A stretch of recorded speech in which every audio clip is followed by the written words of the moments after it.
Okay, I guess we can start the session now. We're live. Yes. Uh, Then I'm audible, right? yeah, clearly. Go on. A very good evening to everyone present here today, and welcome to the first session of the Getting to Know Insti Founders Series 2021. I am Dhanush, a manager at ESL IITM. We are extremely honored to have Mr. Divanshu Kumar here with us today. Mr. Divanshu is the founder and CEO of Involve, a non-profit social enterprise aimed at engaging peer learning among students. He's also the CEO of Solinas Integrity, which works on developing robotic solutions for the pipeline and sanitation industry. Finally, he's an alumnus of IIT Madras, batch of 2019. Sir, it is an absolute privilege to have you here, and I hope you are in good health. Thank you. Thank you, sir. We shall be commencing the session now. Great. Very excited to have be with all of you guys here today. Yes, sir. Us too. Okay.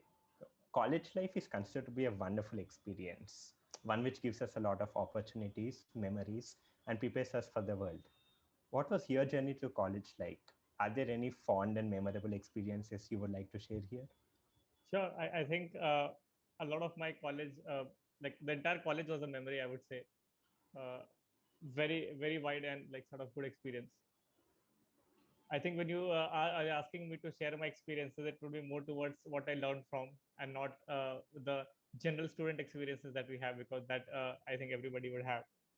We'll come to So, that, sir. We want your, there'll be some heart touching stories and some nice ones, right, sir? sure, yeah. And I would sort of keep it informal. Call me Divyanshu. I don't Okay. really like to be called sir, so Divyanshu. that would be better. And yeah, I think some memorable experiences I want to share. I think being part of various communities that I was in college, those were very memorable. Like be it, and I think we'll come to that as well in some time. Like my work with Avanti Fellows, which is uh, which is how my journey with education started, or my journey with entrepreneurship cell, because the I think the first time we sort of converted from the ESL was previously known as C-Tides. So how we came from C-Tides to ESL, we were the team who sort of made it happen. So that was a very memorable journey, because the e-summit that this was the second e-summit that I was a part of, and we just took it to new heights. So that was a great entrepreneurial experience at that point in time. We set up a couple of new teams and all of that. So that was there. Also, I think the whole aspect of friendship in college was great, because like I think that apart from all of the things that happens, that is something that sort of leaves you with it. And obviously, bunking classes and appearing for exams in the last moment, those were a couple of things. I remember there's one memorable experience that I'll share. This was I think, third year, and I appeared for a quiz one, and then I realized that there are two papers, out of which one paper I'm not aware of at all. And the background of the thing is that this course was refrigeration and air conditioning, and there were 4 classes every week, so 2 Monday Tuesday and 2 Thursday Friday. It so happened that for the first 1.5 months I never attended the Thursday and Friday class entirely. So I was not even aware that there is a separate professor who is teaching the other. So essentially, the refrigeration and air conditioning was two-part course. One was refrigeration, and one was air conditioning. So until the first 1.5 months, I didn't even know that there is a refrigeration aspect to the course. All I studied was just air conditioning and appeared for the exam. And there was a big zero on the other part of the paper. So yeah, क्या a क्या lot of memories like free that. करवा उसको 1 second. Yeah, that would have been a bit shock, I guess, in the quiz. Yeah, that was I think learned a lot of lessons. That was my first C there. So yeah. So everyone has some unique journeys and we all skip their own stories. But apart from that, college is also a place to learn and grow. How did you maximize all the opportunities available in Insti? Sure. I think when I came into college, I was very clear that I'll actually explore a lot of things. I'll not really go with looking at a particular sort of path. and saying that, okay, this path you start at A, do B, C, D, and end up at E. I wasn't particularly very sort of sure about that. So in my first year, I explored up a lot of things, like ranging from editing. So I was a part of ITM TV. I was a part of Chennai 36. I was a mentor at Avanti. Just did a lot of things. And what I realized is like wherever I could get a chance to contribute, I would do that. So be it sort of academic related event, or be it working in CFI, or just participating in any of the things, right? You don't really have to take up a position being like a manager or a coordinator there, but just contributing in a way that you can, just making yourself visible. That was something that I did a lot in college. Like the first year was entirely about that. And not to think, the thought was not that if I'm good at something, I'll go there. The thought was that I want to sort of try this. So it doesn't matter whether I'm good at it or not. Even if I get myself embarrassed, that's not a problem. So I would sort of go to creative writing events where I would not really do well on the on the spot creativity, but that was absolutely fine because there was a learning associated with that, because the people at the peer group that was there was very good. So I think that was how the first year went ended, and this gave me certain understanding of what I wanted to do, what I did not want to do. Because the whole way, if you look at it, it's like a pyramid structure. That first year you get to explore a lot, you contribute to a lot of things, but then you do not take up ownership of anything. And then as you move up the sort of year-wise structure, essentially in your third year or fourth year, you come to a place where you are either the head of a particular department or the head of the entire program itself, be it Sara, Sastra, Sarang, ESL, and things like that. So your sort of involvement and ownership increases a lot. So it's always like year on year, it was certain pick and choose structure. And by sort of third year, I realized that I there was this entrepreneurship bug that bit me by that time, and this was quite sort of drastic, right? Because by second year, I didn't even know the word entrepreneurship. Uh, I was just exploring, and my best friend who was there, he thought about starting a startup. And I think during his winter of second year, and then I was like, "तू खुद का company चलाएगा? मतलब ऐसा करते हैं क्या लोग?" And they was like, "Yeah, dude, I'm doing it." And then he had a sort of thought about online marketplace for jewelries, right? And that startup did not work out, but that essentially left me thinking that there is a possibility that people can create their own journeys in college. So that's how the whole thing started. And then by third year, I think it was fairly clear to me that I wanted to uh, start things on my own rather than being a part of it. Because my college life till the third year, whatever communities that I was a part of, I had sort of unconsciously chosen to be part of things where I could get to create my own things rather than follow a very structured thing. So I wasn't a part of Shastra, I wasn't a part of Sarang, because I knew that those things are fairly structured in their own ways. You not sort of unless you sort of become a head there, you do not have an opportunity to create. That was my perspective. So I joined things which were still in the nascent stage, where there was a lot of sort of opportunity to co-create and build things. So, for example, in the third year, when we started thinking about the whole entrepreneurship e-summit and entrepreneurship cell, we realized that there was a significant dearth of entrepreneurship literature in campus. That's how the idea of an entrepreneurship magazine came into the picture. So the first, so I think you guys would know about Entrepreneurship Insider. I don't know Yes. what is the quality of the magazine today, but that was something that sort of like I started it for the first time in campus. And the first version of the magazine was just a 4-page thing. Absolutely horrible if you look at it now. But the next semester, when we sort of started aiming for it, we realized that there's something that that was interesting, because people actually wanted a copy of it, and we distributed a printed copy to the entire sort of hostels. And then we realized that there is a demand for it, so we launched a blog. And then we thought that, okay, at the end of the semester, let's do a magazine as well. So during e-summit, we built another sort of, I think January of 2016, if I remember correctly, was the time when or 2017 probably, yeah, 2017 was the time when we built a 12-member team purely of first year undergrads who were willing to contribute to writing for entrepreneurship. And they were the ones who were editor, correspondents, all of it, right? And in 4 months, we got a 60-page magazine, professionally designed and printed, without any budget allocated to it. So we got the sponsorship also for the budget magazine separately. and we launched it during the e-summit press conference that was there, and the director loved it. He loved it so much that he told that this is something that should go out to the Silicon Valley, and he sent a copy of this to the Silicon Valley alumni who were there. So that was one hit. Then during the e-summit, one of the other things that, so I realized that again there should be opportunity for college students to learn entrepreneurship. Whoever are interested in solving problems, there should be an opportunity for them to learn entrepreneurship. So I, along with my friend who was an event head at that point in time, Yash Goel, we co-created an event called Unconference, where the idea was that through a case study based approach to teach entrepreneurship to students. And the success of that was, so far, if I'm currently aware of the current information, 3 of the 20 teams who were there at that point in time, they actually started up. That's The thought that they had, and this was like something really, really brilliant, right? So this is how the whole thing got shaped up. Like I always, but the interest was that I wanted to create something that could go on to actually sort of help people, and that's what the whole thing was. And I think after third year, then Involve took up quite well, and I decided that I wanted to give it a full shot. So then I drew myself away from the college-based opportunities or PURs that were there. An entire fourth and fifth year, I focused on building this company. yes. But yeah, I think last year I was on the board of Nirman. Oh, Uh, nice.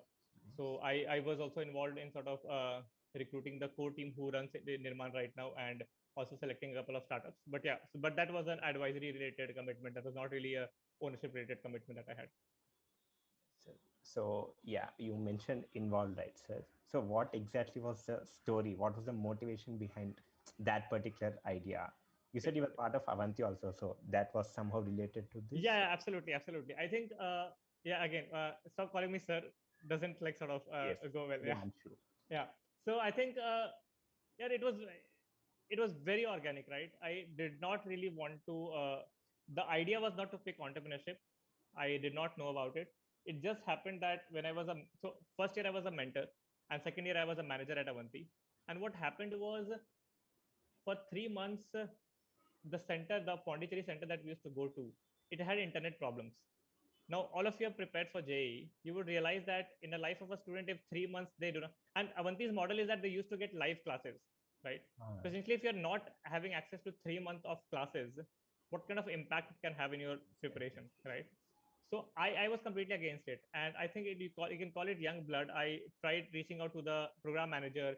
They couldn't help. I tried reaching out to the director, and they were like, "It's a local issue. We cannot do anything about it. The technician is not coming." I'm like, I don't give a hell about this, because kids are struggling there. Like, you have to got to do something about it, right? So when after a couple of weeks the issue was still not resolved, I restructured my whole team of mentors to actually start teaching. So the whole the way we used to do Avanti, I really sort of made it in a different structure, where instead of just going and mentoring kids, the idea was that so the DG was distributed into somebody who had an expertise in physics, chemistry, math, and we formed a routine where people would go Saturday, Sundays. Instead of just doing mentoring, they would go early, leave late, and they would take proper 3-hour classes in the weekend. And to add on to that, I also told the 12th graders to hold learning circles for 11th graders during the weekdays. Because the idea was that since in JEE you have both 11th and 12th syllabus coming in, when you are teaching them and clearing their doubts, you would essentially revise for your own syllabus. It was organic. And to my surprise, after 3 months, when the internet came back, what we realized was the students who had missed the online classes, even though they were not experts in those chapters, they did not need to go 3 months behind to essentially make up for it. And that really was the thought of how we thought about starting Involve, because the potential that I wanted to explore was beyond teachers, beyond all the external stakeholders that we generally think about how it influences education, our peer group and the students, they can influence things more if they are interested in it, and they are willing to look for resources beyond teaching, beyond sort of professors or teachers. And we have seen that at college as well. You would learn better from your sort of neighbor living next door, or your class sort of topper, than from the professors, right? So that thing was obviously there. So then I thought that, where can I find this pool? And then it led me to thinking about schools, because schools, we have this multi-grade learning structure where students are from like a grade sort of nursery to 12. And I said I'll explore this. So summer of 2016, instead of taking up an internship, I wanted to do a pilot. And that's another I think that's a long story, but I'll cut it short in the way that it was the first project that I did independently without any particular support. Managed everything from logistics to fundraising to operations to content pedagogy, all of that without having any knowledge of it. uh, did a partnership between one of the sort of IIT Madras center and the school that I wanted to partner with, because they wanted something to show, because Involve wasn't a brand name at that point in time. And the way how I converted that was entirely a different story. It was sort of a small bit of a scam, but yeah, nothing that could not be sort of considered later. And then we ended up actually executing the project very well. The budget of the project initially was about 2.5 to 3 lakhs, and we ended up achieving it in 25,000. That's So because I didn't have money, right? I was a college student, second year, just had finished second year. So that was something that that's how sort of the Involve pilot came into being. And the core team at that point in time who was there, we realized that we did not want to just end up at this, because the kind of response and the improvement that we had made in the students' life was quite something that we had not imagined. And then a couple of newspapers covered us. The Indian Express sort of talked about us in the National Daily Sunday newspaper, and then Dainik Jagran wrote about us. So it was a fairly good experience. So we thought that let's continue this, and that's how Involve came into being. So for the next year, in my third year, essentially, we just ended up doing a lot of market research, participating in competitions, trying to know from people what is startup about, how do you write a business plan, how do you sort of think about things, how do you build a team. And then end of third year was this confidence to sort of think about that, okay, let's give it a full-time shot. We have 1.5 years to explore, or actually 1 year, let's say, if you think about that placement start from the beginning of your fourth year. And said that even if you're not able to pull it out, we have our option of placement, we'll take it up. But it's worth giving it a shot, like in a completely focused manner. And then, like, so. fortunately, just sort of came into being. Yeah. So you went from no idea of having entrepreneurship in the second year to having great plans for startup and all. So in that process and while setting up Involve, like you set it up as a non-profit, right? So what are the unique challenges you had then? Like first you were inexperienced and then it was a non-profit that would have its own set of Correct. problems. It'll be unique, right? So could you And yeah, elaborate on those? I think that whole journey was very different, because the kind of learning, that experience that it gives you was very different. So one, we weren't sure initially if we wanted to set up a company. It could have been just like Avanti is there today. It could Mm-hmm. have probably been just another entity set up where the college students essentially take it up, right? But when we went to a lot of competitions, and actually what happened was in April 2017, we got selected for this global engagement summit in Chicago. And I was one of the 43 delegates from 19 countries presenting our ideas, and we won that competition. There was no way I imagined that we would do that. It was just like shot in the dark that we had taken. And what we learned from there was the potential of this idea was huge. Because if you look at the education system today, right, the whole thinking process has been towards learning from teachers, right? Today, like if you look at all the new age technologies which are coming from, and all the new age startups that we see, they're coming in to explore that mindset that students can learn beyond teachers as well, which was not there before. Like when 5 years, 6 years back, when we were thinking about it, it wasn't really there, and the edtech boom had not happened. So that potential made a lot of sense. Now that once we became sure that we wanted to actually run it as a company, it was thought about who do we wanted to work with. Was it the premium segment of students who would take it up as an extracurricular and do well in this, or did we want to work with sort of kids from public schools, right? Because the pilot that I did for Involve was in a premium school, like the school that I was in Delhi in, right? So in both the places, things had worked out. So it was a call that we had to take at that point in time, that who do we want to work with? And the larger consensus from the team was that we wanted to take it to scale in terms of within the system. And where do you find a system-based scale is in a non-profit, because non-profit gets, like any state-based interventions that you see in public schools, it has primarily happened because there are non-profit partner who give a solution that is proven to the government, and then government implements it. You can look at happiness curriculum, you can look at an entrepreneurship curriculum that Delhi government implemented, any such of those sorts, right? So then we took a conscious call that we wanted to run it through that. Had we chosen a premium market to work with, we could have made ourselves for profit. And it just exposed me to a lot of different challenges at that point in time, like you mentioned, because initially for us, it was just a decision of how do you want to register it. But the whole set of things that came up after that was mind-boggling. Like, if had I been aware that this is how it works, probably I would not have gone into the non-profit sector in the first place. Because the challenge is that the idea of raising money in a non-profit is very, very different compared to a for-profit. In for-profit, you have a proof of concept and a certain business plan. You can raise a seed round. Here, you can't do that. Here, to raise money from external people, you need to have this tax exemption certificate and all of that, which you get after 1 year of operations. And that's one major reason why I think young people do not really start get into non-profits, because the challenges, the initial challenges that are there are huge. We were quite lucky because we had a guardian, sort of a mentor, who supported us in the first year of journey. Because I remember correctly, when we decided, I think August 2017, we had decided to take it up full time. Keep a track of time in case I shoot up, because I generally get into this thing, right? So I remember that August or September 2017, we were thinking about taking it full time. And we had two people who had quit their jobs to work with us, because I and Samyak, who were the co-founders, who sort of were still in college. I was in third. Had just finished my third year. Samyak had just finished his second year. So we had about 20-25K per month operations cost. And the idea was that we would initially start with working with private schools, the low income private schools. We will break even so that we did not need to raise immediate money. Because again, like I said, right, in non-profit, if you want to raise money, you have to raise only after 1 year. And then once we have certain private schools on board where we are able to meet our operational costs, then we will sort of grow once we get external funding. It so happened, and obviously, like, nothing goes according to the plan in startups. Just after 2.5 months of we got our first school. We started making about 15K of revenues per month from there. After 3 months, they kicked us out. Why? Because we wanted to do so much. We're just so passionate. ये भी करना है, वो भी करना है, ये भी ठीक कर देंगे, वो भी ठीक कर देंगे. And the school was like, if everything is done by you, the parents would not really like it, right? So they kicked us out. And we were like, what? And so after 3 years of being very ambitious about sort of starting up, what you're left with is two people who have left their jobs and no revenue to begin with, right?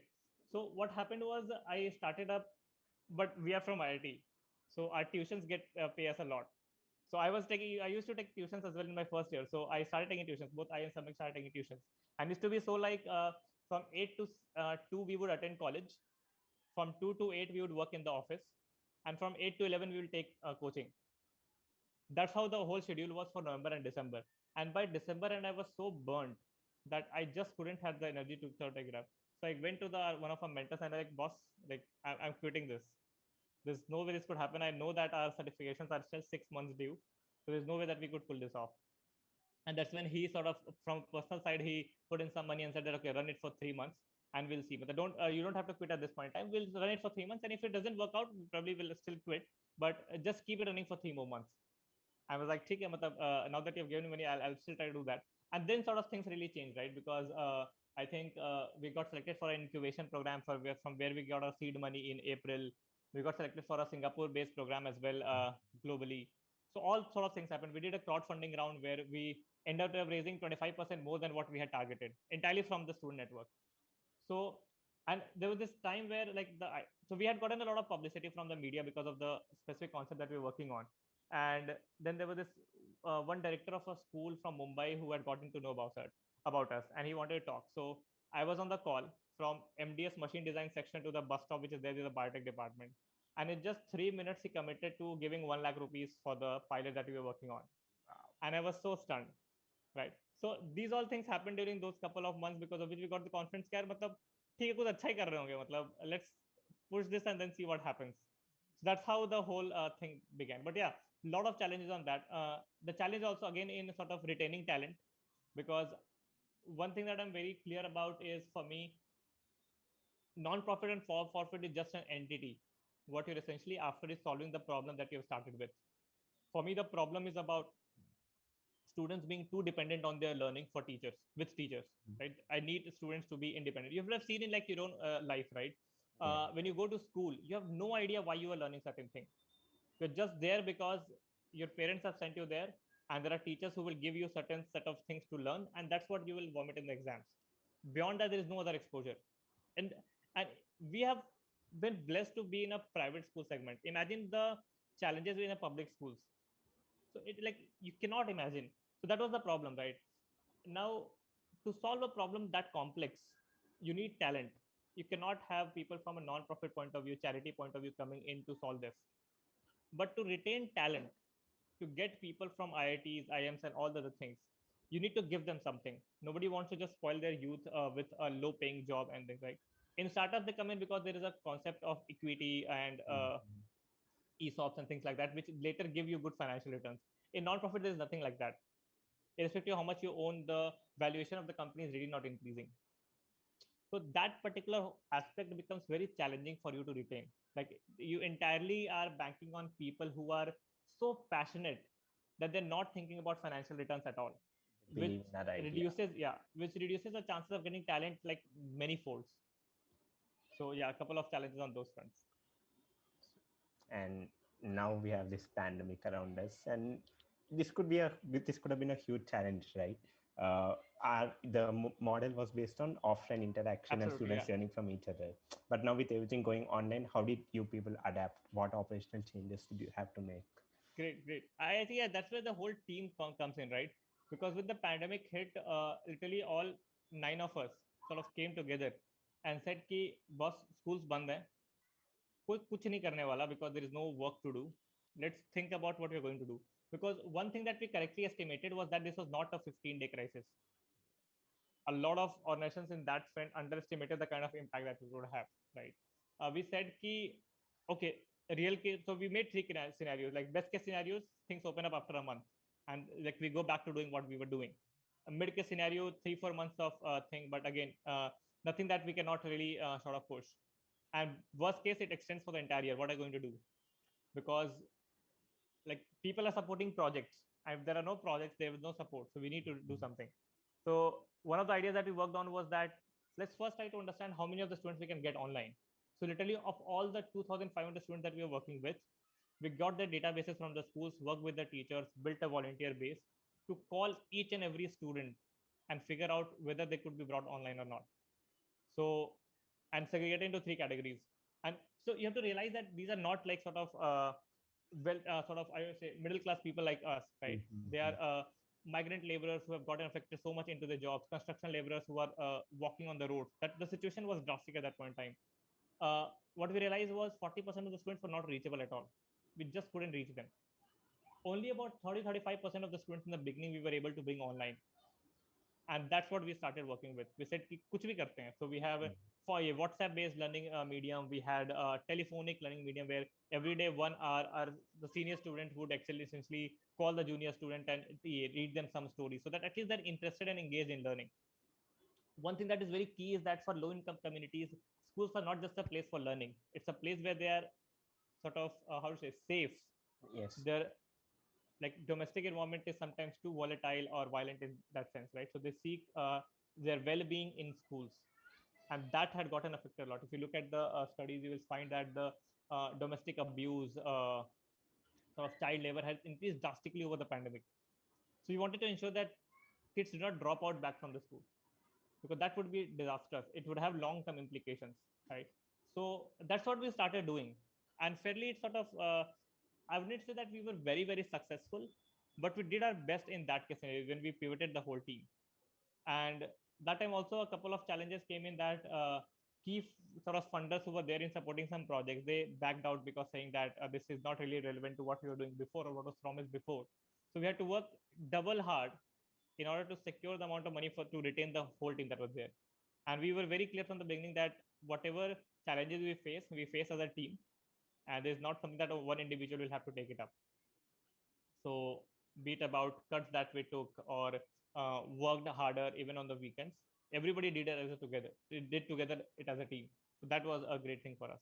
That was really a great story. And that's where the sort of value of creating a good culture comes in the picture. So, yeah, so we have like we got everyone to believe in your idea, and sort of that's how we moved on and overcome the challenges. Now, yeah, we are also the CEO of Solina's Integrity, and that is like solves pipeline leakages problem in the industry. And you were in the education sector, non-profit. So how did this jump happen? What is the story behind you becoming its CEO?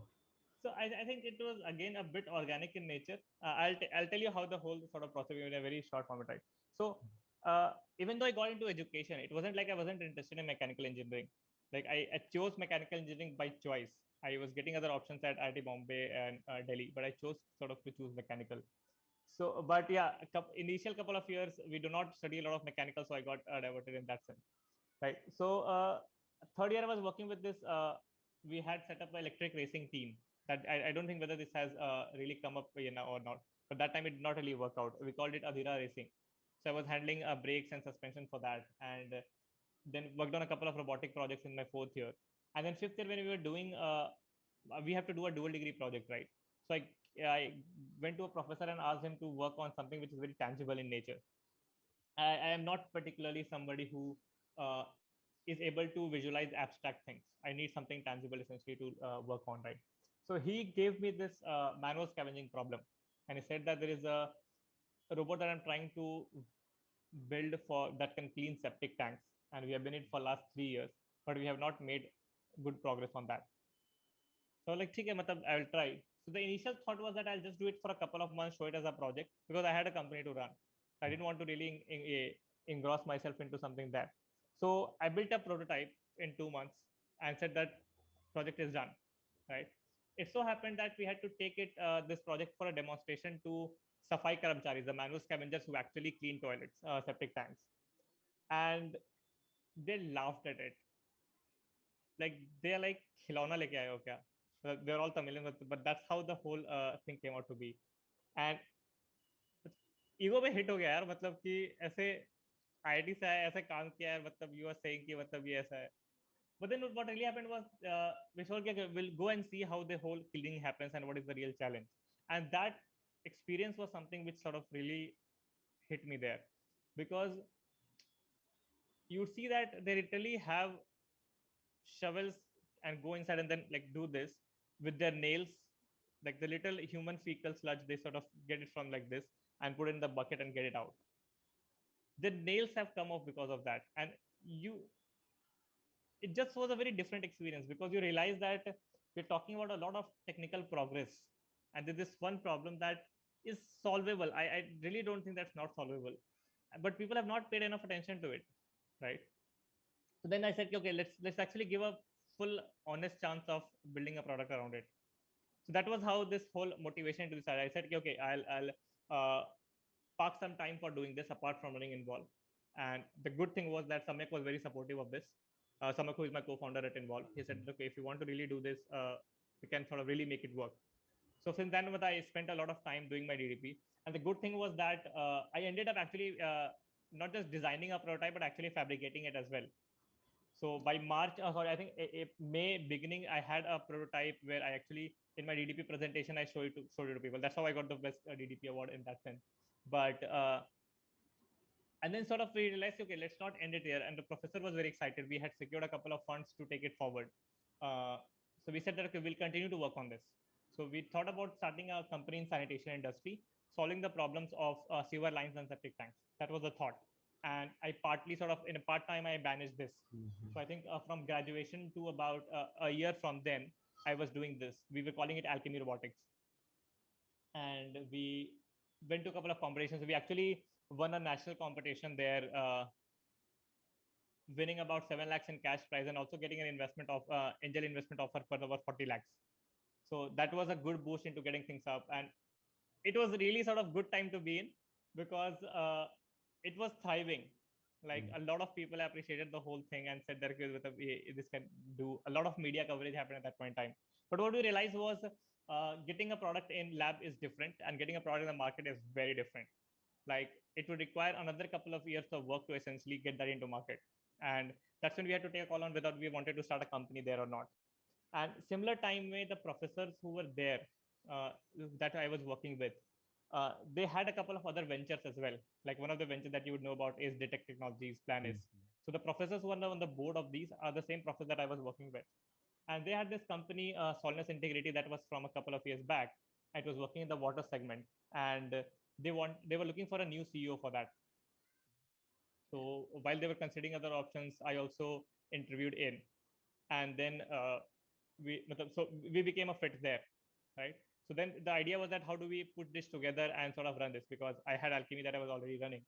And then the idea came in was that we could work it as a wash company, water and sanitation hygiene, right? So that's how the whole thing came into being. So Solinus became a water and sanitation company. I brought in the alchemies team who was there and the project that we were working on into Solinus, and that's how the whole thing came together essentially. So, yeah. That was quite a smooth transition, and you got to work on your core. Not that smooth as I am telling in a story, but yeah, it was a good journey. So yeah, also Insti is one of the most vibrant ecosystems for startups. But then compared to many international universities, we are still not at that level. You know, we don't have that many initiatives and all.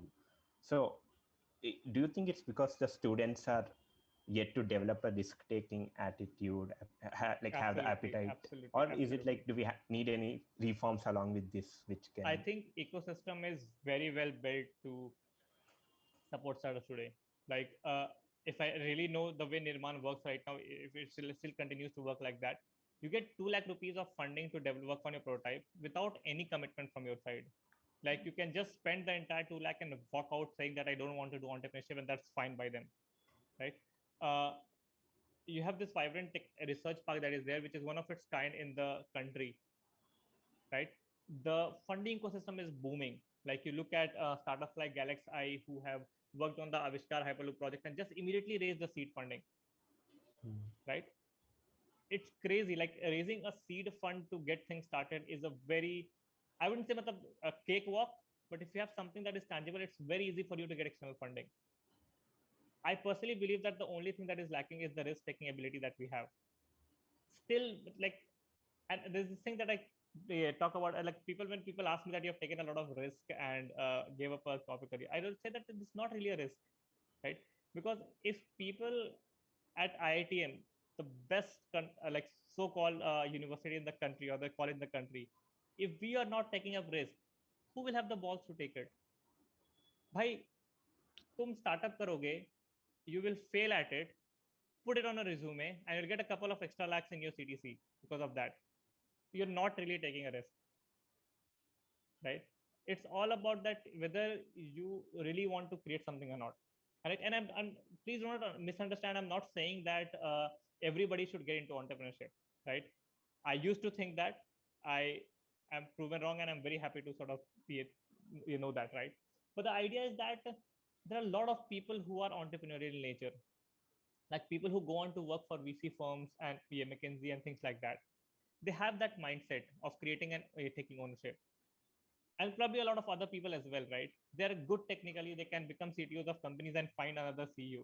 While I was on the board of Nirman, we were thinking about a program where we would bring in people from IIM Ahmedabad who would be from the business mindset, and have them work with the projects that we are doing at Nirman and CFI, and see if there is a like sort of synergy that could be come in. And program did not go very well, but the idea is that there are possibilities that are there, but we are just not trying enough. You look at a lot of CFI based like sort of products that are being created, but they are not taken to market. There are a lot of dual degree projects that are being done. And obviously, see, the thing is that you will not see a clear road when you are starting something. But the idea is that you take a leap of faith and you say that, okay, I want to try this. And you'll fail. I'm not saying again that if 100 people try, all the 100 people will succeed in creating a startup. Probably 20 or 25 of them will. But that's a chance worth taking. And trust me when I say this, like, the in the sophomore years, we talk a lot about इसको इतना package मिला, उसको इतना package मिला. If you look at the placement scenario, things are very different, boss. It's a pure like sheer luck that will decide whether somebody who is amazing gets a 12 LPA job, or somebody who was a 6 pointer gets a 20 LPA job. And I'll tell you this scenario, right? Uh, just one stark example. Like, there was a December time when companies had really stopped coming. By day 6 or day 7, like really the companies at the lower end of the spectrum come in, right? So wahan par the job package was about 6 LPA, 7 LPA, and things like that. Majority of people had already gotten placed, and so forth. By day second or day 3, जो लोग high performing होते हैं उनकी फटने लगती है if they don't get a job. So they end up taking anything that is coming on their way. because job se acha matlab 12 there whatever they are getting, right? It so happened that I think if I'm the data might be a bit here and there, but the story goes like this. A Standard Chartered came in January, okay, offering a package of 17 LPA, और कोई बचा ही नहीं था वहां पर, मतलब all people who were remaining were I think 6 pointers, 7 pointers, and things like that, right? And they applied and they got it. I'm not saying that the thing is not to say that 6 pointers are bad, 7 pointers are bad, or the Standard Chartered is very good. I'm not saying that. It's just that the amount of association that we have with the CTC that you make just by after graduating from college is just too much today. You immediately start sort of thinking, if you are a sophomore you would do that, कि अगर किसी senior का 18 लाख का job लगा और किसी का 12 लाख का लगा है तो उससे कि यार ये तो 18 लाख वाला ज्यादा स्टार्ट होगा, but it's not true. There are people who are brilliant in their tech and they still chose to go with a core job that pays them 9 LPA, and that's absolutely fine because that's what they want to do. So this is something that it needs to be taught to us who are coming in. Like a lot of us come into thinking about CTCs because of the parents and society, but we build our own hypothesis and stories when we are in campus, and that's wrong. Like college for you is to think about what you really want to do, and a lot of us won't know it. Even I don't know whether this is something that I really want to do, but at least you should do something that you're fairly comfortable with, and always have this direction in mind that you are going towards something that you really want to do.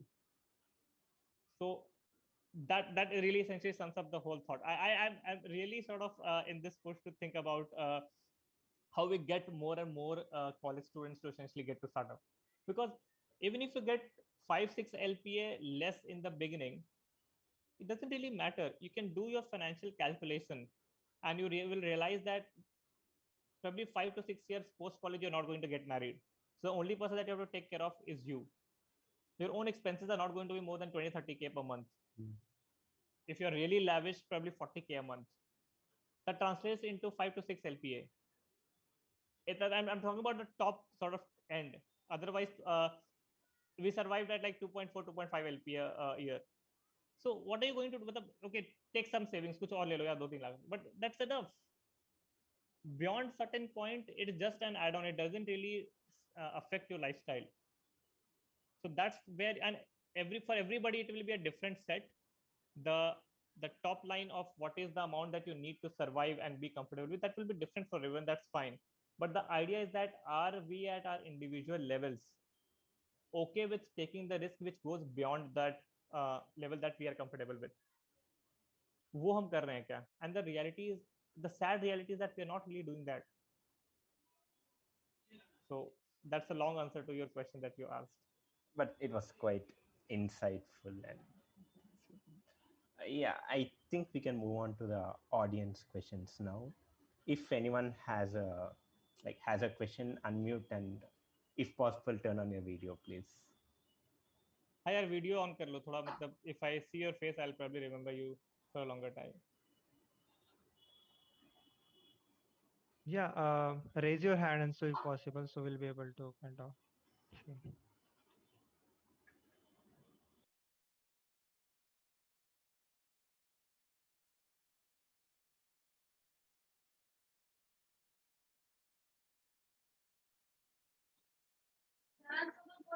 Hello, am I audible? Yeah, Abhishek. Oh, okay. So one question I have to ask is that how should we convert from idea to this execution phase? So that's a very sort of broad question, but if I'm able to understand it correctly, but essentially asking is how do we understand, how do we validate our idea?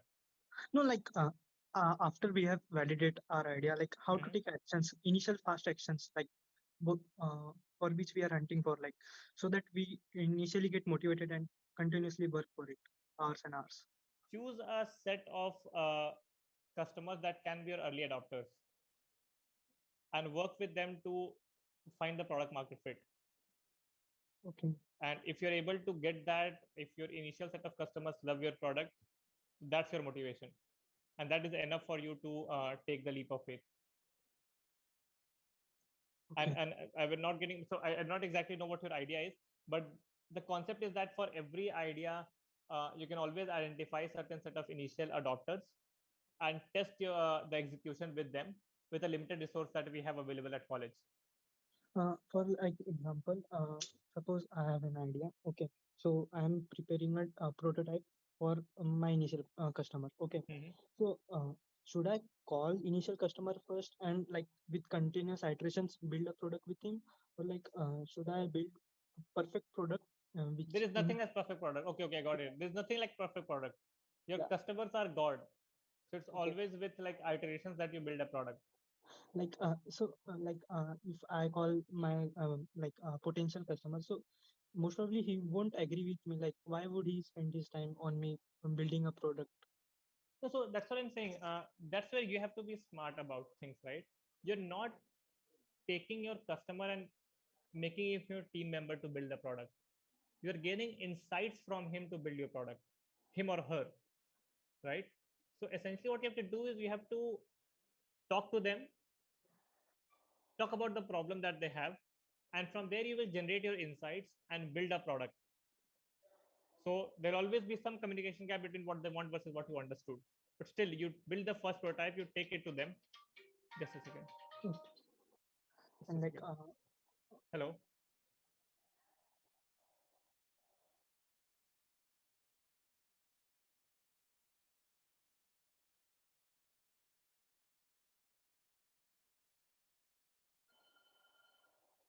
and like one more question was pondering in my mind that we get many ideas a day.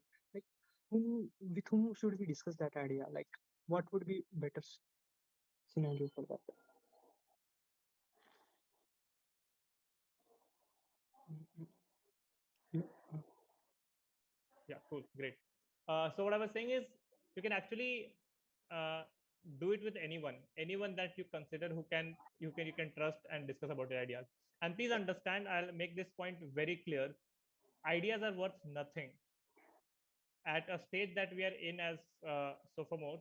We do not really have a groundbreaking technology on which every sort of the success of the startup depends. What we'll probably have, if you have thought about something as an idea, the chances are that thousands of 10,000 of people would have already thought about it. The key lies in execution. So if there is somebody who has already done it probably, and if you talk to them, they are your best take at understanding the problem and avoiding the pitfalls. But in general, anybody who has done entrepreneurship in some sense would be a good person for you to talk to your startup about, because there's nothing like people stealing your idea at the nascent stage that you would be discussing your idea with them. People should be really as motivated as you are, and probably more motivated than you are, to essentially take that up as your idea. And what we'll learn over a period of time is the reason why we have difficulty building teams is because others are not as motivated about the problem statements as we are. So the chances of people copying your idea is lesser than what you imagine in your head to be. okay. And like one last question. This is a question of very much large concern that I'm not able to find anyone with that motivation to work on any startup idea. Like if I spend 8 to 10 hours a day on a startup idea, I don't get anyone to work on that. Yeah. Then practice your vision, what you want to achieve, and keep pitching it to people. If as a founder, if you're not able to attract team members to work with you on a problem that you are passionate about, that's the first thing that you need to solve as a problem. Okay. Because that's your top level job, boss.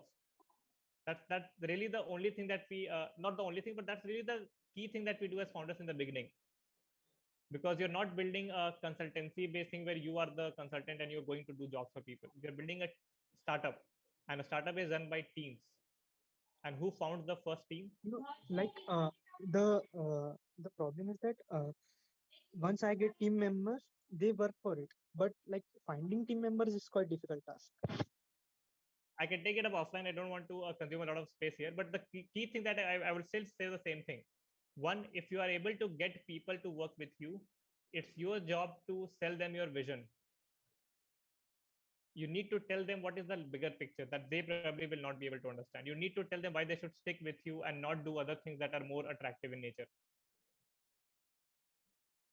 Yeah, Shashank has a question, I guess.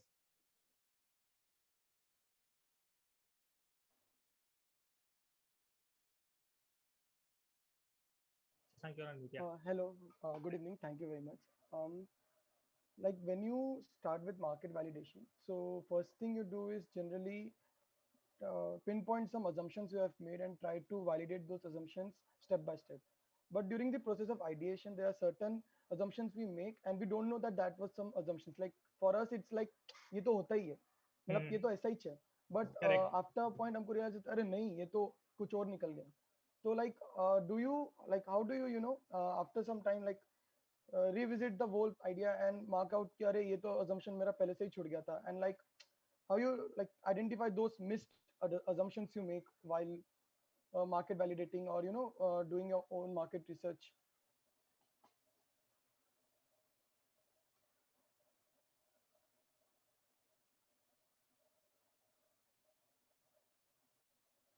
Unmuting. Yeah, so guys, you need to sort of take care of that. So yeah, what I was saying is, please keep it here. Okay. Okay, keep it.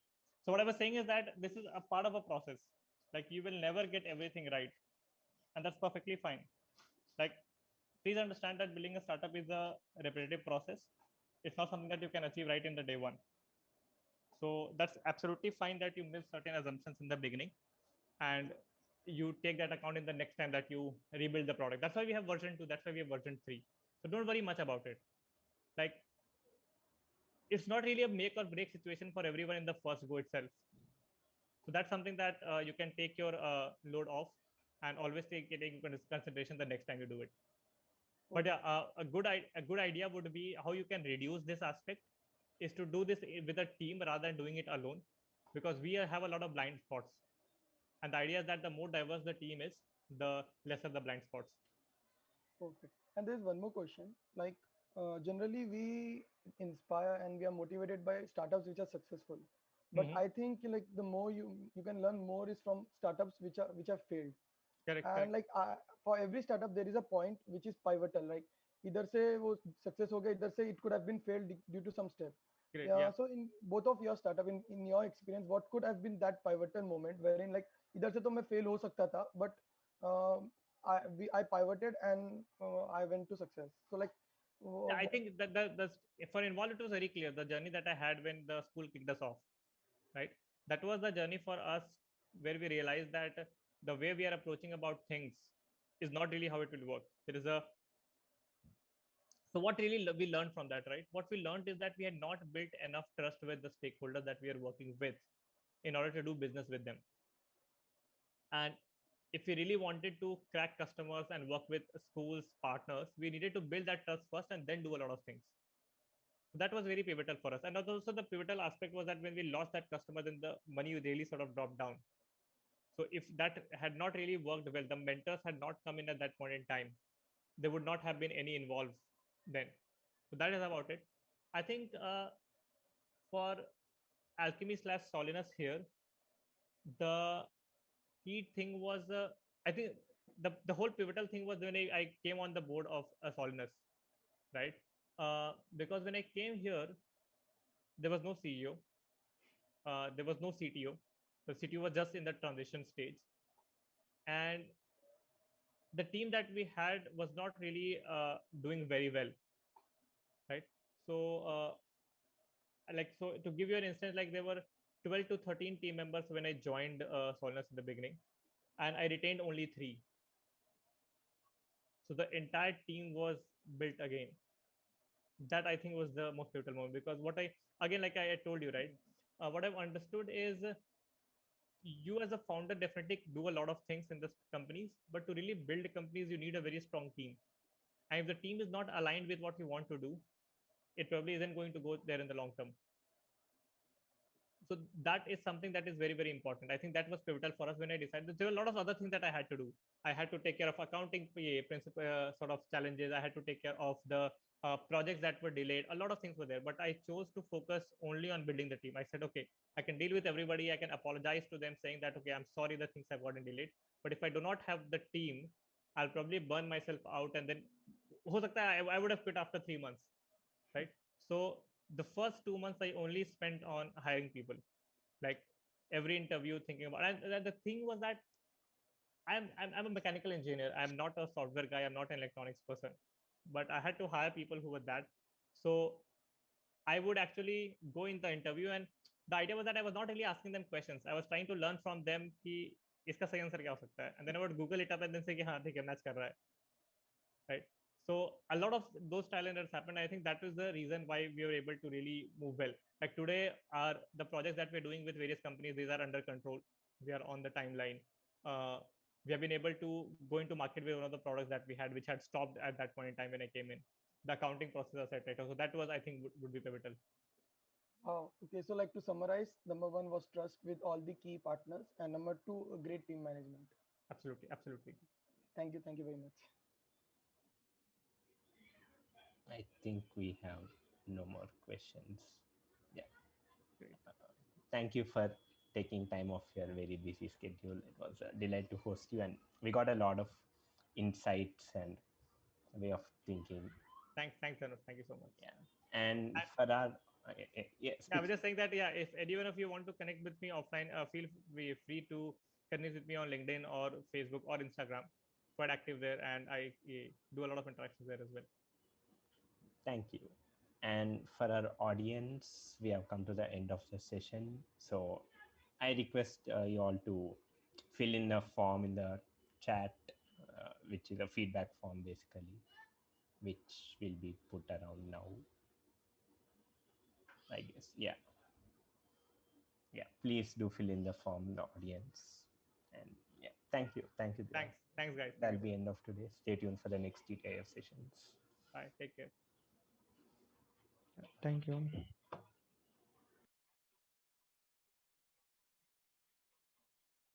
Yeah, thank you everyone.